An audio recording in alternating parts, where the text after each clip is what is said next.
नमस्कार प्रिय विद्यार्थियों, मैं अपना परिचय दो पंक्तियों के माध्यम से आपको दे दूं कि गुणी हूं ना गायक हूं ना कभी नर नायक हूं, गुणी हूं ना गायक हूं ना कभी नर नायक हूं, नगरी का नागर ना कोई बनचारी हूं, रसिक रसीला ना हरियो में है छबीला छेल, साधु हूं ना संत हूं ना महंत मठधारी हूं, सूर शस्त्रधारी ना हूं बणिक व्यापारी, अरे मैं तो कुछ भी नहीं हूं एक प्रेम का पुजारी हूं। प्रिय विद्यार्थियों, आज मेरा परिचय केवल इन्हीं शब्दों में। हमारे हिंदी गुरु icon of Hindi YouTube channel को आप सब्सक्राइब करें। देखिए विद्यार्थियों, आज हम आपको लेकर के चल रहे हैं एक नई यात्रा पर, और वो यात्रा हम शुरू करेंगे व्यंजन संधि की। देखिए, बड़ी सरल संधि है, छोटे छोटे से नियम हैं। पढ़ाने का एक तरीका होता है सरलता से कठिनता की हो, तो मैं पहले आपको सरल सरल नियमों की तरफ लेकर के चलता हूं, उसके बाद धीरे धीरे धीरे धीरे थोड़ा सा स्टैंडर्ड बढ़ाऊंगा। आप ध्यान देते चलें, एकदम सरल है। स्वर संधि से बहुत ही ज्यादा सरल संधि है व्यंजन संधि। क्या होती है व्यंजन संधि, एक बार इसको अच्छी तरीका से समझ लें। व्यंजन क्या होते हैं ये भी आप समझ लें। देखिएगा, व्यंजन शब्द का निर्माण हुआ है वी प्लस अंजन। विद्यार्थियों, अंजन का अर्थ होता है कालिख या काजल। कालिख या काजल काला होता है और काला एक कलंक का प्रतीक होता है। जब भी हम कोई विरोध प्रकट करते हैं तब हम काले कपड़ा पहन करके उसको दर्शाते हैं। उसी प्रकार से ये जो व्यंजन हैं वी का अर्थ होता है विशेष रूप से ये कालिख में रंगे हुए हैं, इनमें कोई ना कोई दोष है। कालिख का अर्थ होता है दोष। दोष क्या है कि ये अपने आप में स्वतंत्र नहीं है, यही सबसे बड़ा दोष है। ये भी स्वर वर्णों के अधीन काम करते हैं, स्वरों की सहायता से इनका उच्चारण नहीं हो सकता है। स्वरों की सहायता से बोले जाने के कारण इन्हें व्यंजन कहा जाता है। विद्यार्थियों, व्यंजन संधि को हमें समझना है कि व्यंजन संधि क्या होती है। तो देखिएगा, जब मैंने आपको संधि की पृष्ठभूमि बताई उस समय मैंने आपको काफी विस्तार से संधि के बारे में बताया था। आज मैं पुनः एक बार आपको केवल और केवल व्यंजन संधि के बारे में बता देता हूं।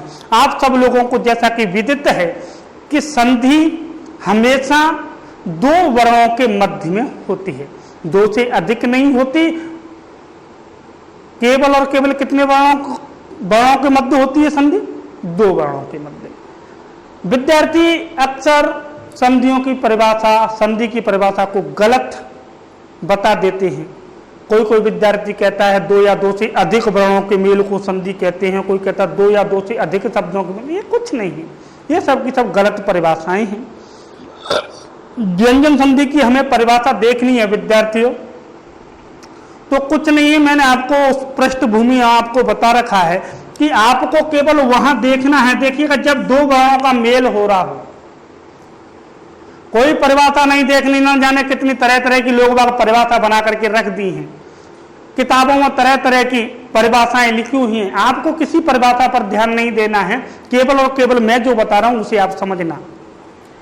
ये जब अड़ोसी पड़ोसी का मेल होगा, हमें नहीं ये देखना कि आगे स्वर है कि व्यंजन है कि व्यंजन है कि एक व्यंजन है एक स्वर है, कुछ नहीं देखना।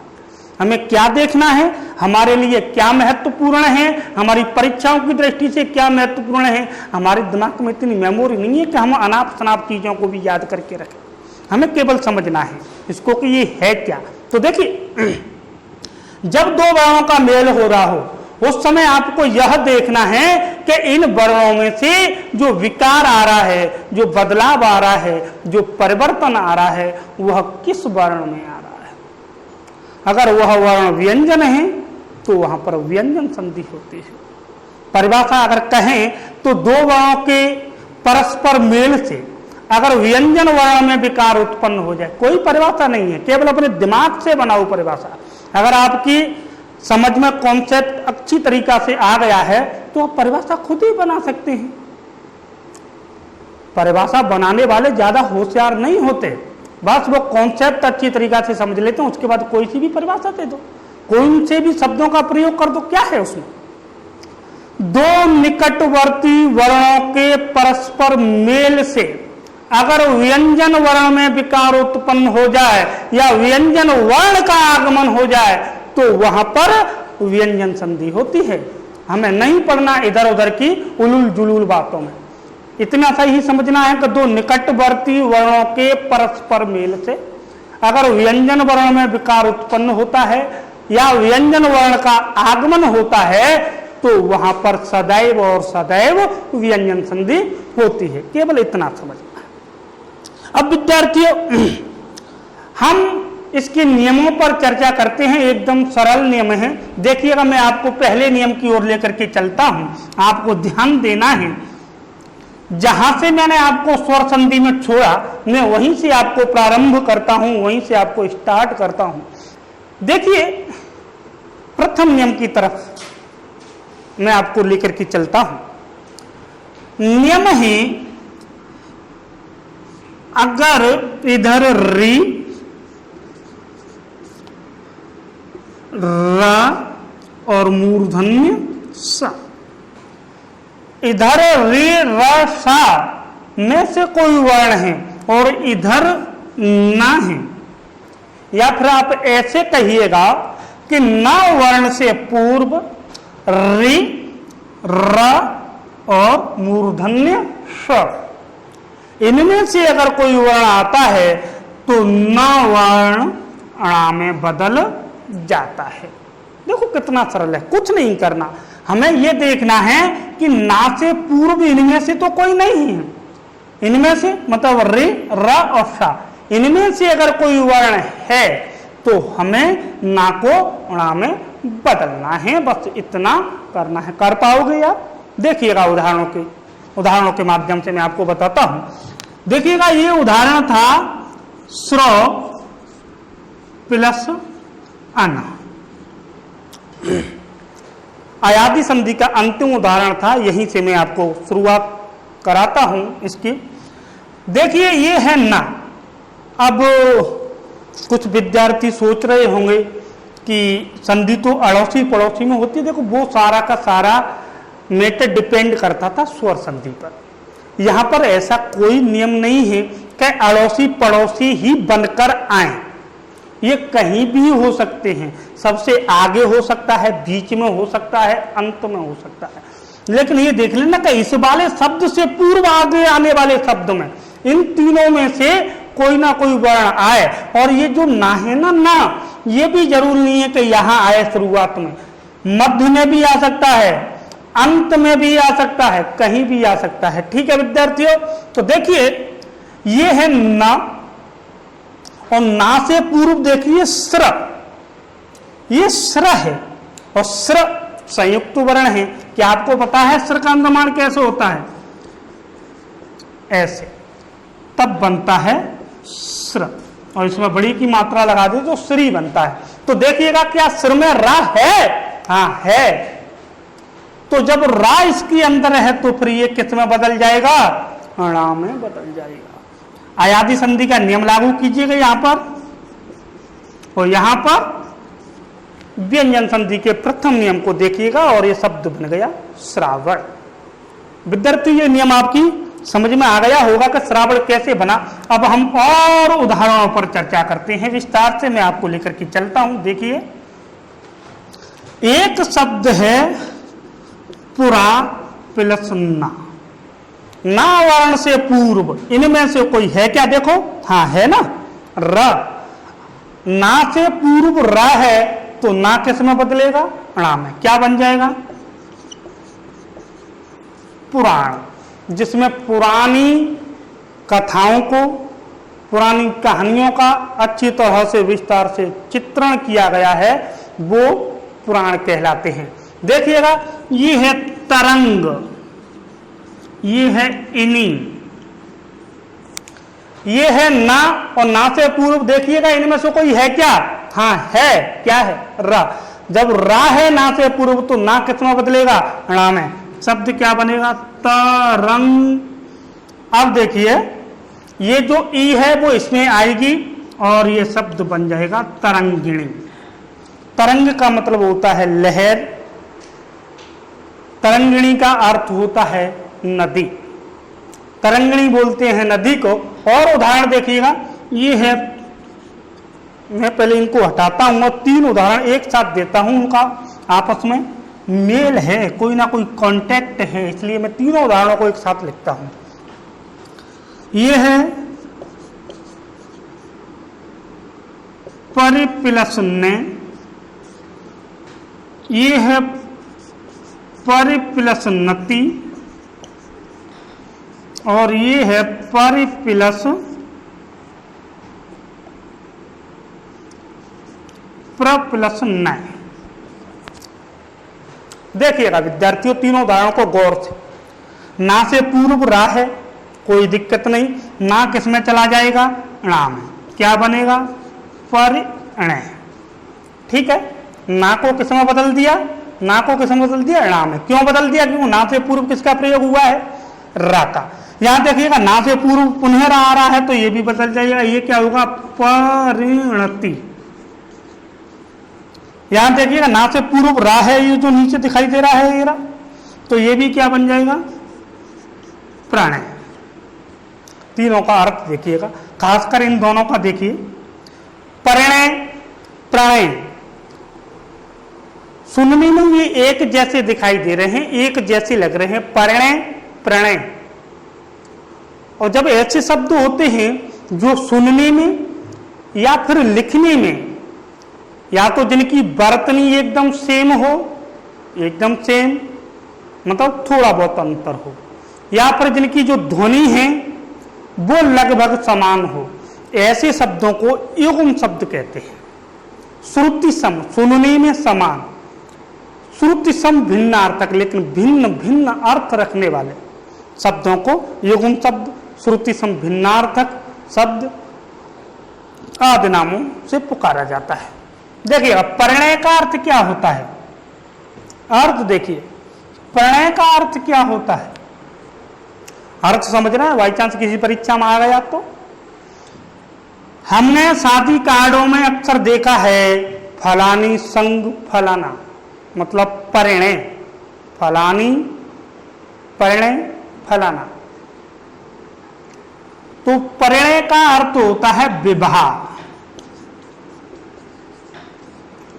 प्रणय का अर्थ होता है प्रेम, और परिणति का अर्थ होता है बदलना। अगर आपको विवाह और प्रेम, परिणय और प्रणय को याद रखना है तो ऐसे रखिएगा कि उन दोनों के प्रणय, प्रणय बोले तो प्रेम, उन दोनों के प्रणय की परिणति किसमें हो गई, परिणय में हो गई। मतलब उन दोनों के प्रणय मतलब प्रेम ने आगे जाकर के गुल खिलाया और उन दोनों की शादी हो गई, ऐसे याद रखिए। और उदाहरण देखते हैं,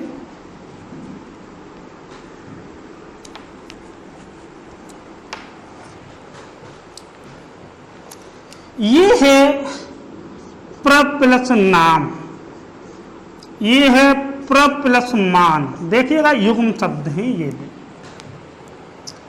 ना से पूर्व रा है, ना बदल जाएगा णा में, बन जाएगा प्रणाम।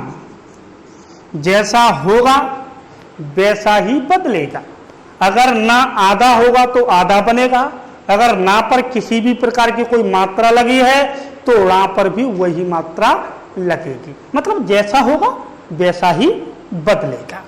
यहां देखिएगा ये है ना, और ना से पूर्व रा, तो ये क्या बना, प्रमाण, प्रणाम और प्रमाण। अर्थ आप जानते ही होंगे, मुझे बताने की ज्यादा जरूरत है नहीं। आगे देखते हैं और उदाहरण देखिएगा, ये है ग्राम, ये है ईन, हाँ ये है नारा, ये छोड़िए आप इसको अभी फिलहाल। ये है प्र, ये है निनाद, प्र प्लस निनाद बनाइएगा इसको। ये न है और ना से पूर्व गा में रा लगा हुआ है, क्या बन जाएगा? ग्रामीण।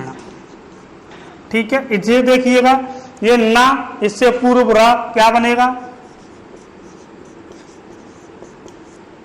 प्रणनाद। प्रणनाद का अर्थ होता है घोर ध्वनि, तेज आवाज। निनाद का मतलब होता है आवाज या ध्वनि, और वो कैसी हो? तेज हो, उसे प्रणनाद बोलते हैं। देखिएगा कुछ उदाहरण, इनमें संधि विच्छेद भी कोई दिक्कत नहीं देता है। एक उदाहरण है जिसे मैं आपको बता रहा हूं। देखिएगा, ये है नारायण। दो संधियां लागू होती हैं, एक संधि होती है दीर्घ संधि और एक लागू होती है व्यंजन संधि का, ये वाला नियम। तो देखिएगा, इसे अलग करेंगे तो इधर आएगा अयन, क्यों? ये अणा ना में जाएगा। इधर देखिए, नार आएगा या नारा आएगा? क्या आएगा? आपको ना तो नार का अर्थ पता है और नारा आप वैसे नहीं करेंगे, क्या पता है कौन सा नारा, किसका नारा? क्या होता है नारा? नारा होगा कि नार होगा? तो विद्यार्थियों, यहां पर नार नहीं होगा, नारा होगा। बने गुरु जी, नारा का होता है, इसका अर्थ क्या होता है? हाँ, अर्थ मैं बता देता हूं, आप जो सोच रहे हैं वैसा कुछ भी अर्थ नहीं है इसका। नारा का अर्थ होता है जल, और अयन का मतलब होता है घर या स्थान। वह शख्स या वह शख्सियत जिसका निवास स्थान क्या है? जल है, उसे नारायण कहा जाता है। कहते हैं ना कि भगवान विष्णु पाताल लोक में निवास करते हैं, इसलिए उन्हें नारायण कहा जाता है, क्योंकि ये समुद्र में निवास करते हैं, जल में निवास करते हैं, इसलिए उनका नाम पड़ा नारायण। और देखिएगा, ये शब्द है विष प्लस नु, ये है कृष प्लस नु, कृष प्लस ना, ये है प्र प्लस नेता। विद्यार्थियों देखिए, एक शब्द और मैं लिख देता हूं, सूर्प प्लस नखा। ध्यान दो इन चारों पर, क्या अर्थ है इनके? विष का अर्थ होता है कमल नाल, कमल की जो डंठल होता है ना, उससे विष बोलते हैं।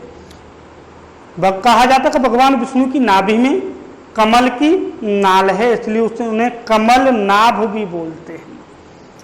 तो देखिए, ना और ना से पूर्व श, क्या हमारे नियम में है? हाँ है। ना से पूर्व मूर्धन्य सा है तो ना कितने बदलेगा? ना में क्या बन जाएगा? विष्णु।